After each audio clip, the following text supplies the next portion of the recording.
Bismillahirrahmanirrahim. Assalamualaikum warahmatullahi wabarakatuh. Saya Chandra Ardelia Arifah dari kelas 11 IPA 3. Untuk organisasi pertama yang saya pilih yaitu organisasi kesiswaan.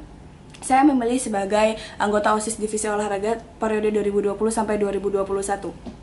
Dan di sini saya akan menanggapi artikel tentang bisakah bonus geografi dan demografi menangkis COVID-19 yang ada di Indonesia. Let's get started. Yang akan saya tanggapi pertama adalah terkait dengan bonus geografi pada artikel tersebut. Jika kita berbicara tentang bonus geografi, berarti kita sedang membicarakan tentang suatu hal yang permanen. Kenapa permanen?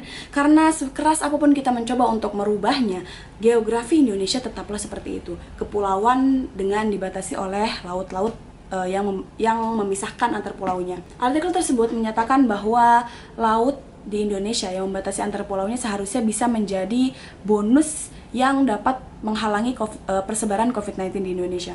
Saya tidak sependapat dengan tanggapan itu karena menurut saya yang membatasi persebaran COVID-19 bukanlah laut, melainkan mobilisasi manusia di Indonesianya. Bagaimana solusinya? Solusinya adalah membuat regulasi yang menghalangi mobilisasi manusia tersebut. Namun untuk membuat regulasi, kita tidak asal membuat regulasi. Pemerintah seharusnya merujuk lagi kepada ilmu yang membicarakan tentang kemanusiaan, yaitu adalah ilmu psikologi. Bagaimana membuat regulasi yang terbaik agar orang-orang di Indonesia betah di rumah, betah melakukan aktivitas di rumah dan tidak berpindah ke tempat manapun.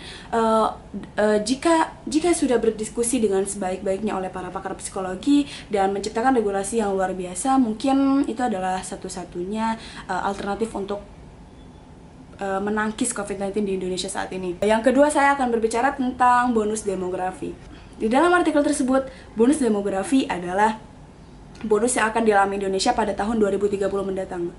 Apa itu bonus demografi? Bonus demografi adalah membludaknya usia produktif melebihi non-produktif. Usia produktif bisa disimpulkan adalah usia yang akan menyokong ekonomi negara. Jika ekonomi suatu negara semakin naik, maka kemajuan yang akan dialami oleh negara tersebut akan semakin besar.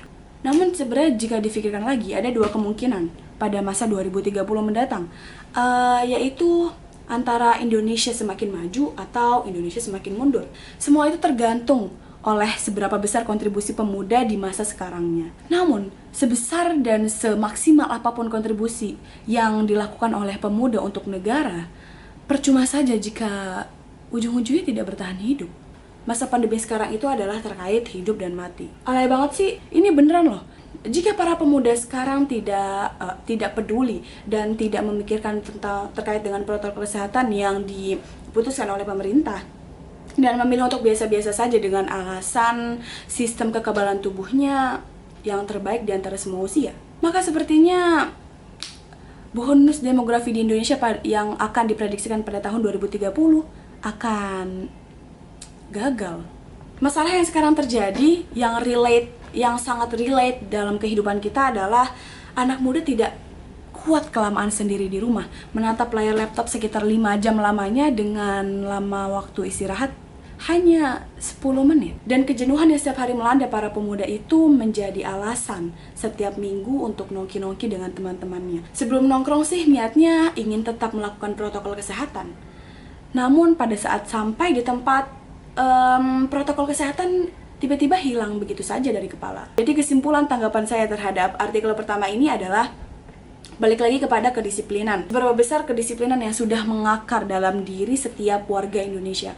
Dan juga selain kedisiplinan, yang paling penting adalah edukasi terhadap para rakyat Indonesia di kota maupun di pelosok untuk tetap menjaga gaya hidup sehatnya sejak dini. Entah itu balita, entah itu anak muda, atau bahkan lansia. Kemudian organisasi kedua yang saya pilih adalah Pramuka, dan saya siap mengemban jabatan sebagai Ketua Pramuka periode 2020 sampai 2021. Artikel yang terkait adalah Pramuka berperan dalam kepemimpinan rumah tangga. Artikel ini berisi tentang Menpora yang berpesan pada Pramuka untuk tetap berkontribusi dalam masa pandemi sekarang ini untuk masyarakat minimal dari rumah tangganya. Artikel ini menurut saya benar-benar cocok sekali dengan keadaan Pramuka saat ini. Sekitar tahun 2017 saya pernah ikut acara Pramuka.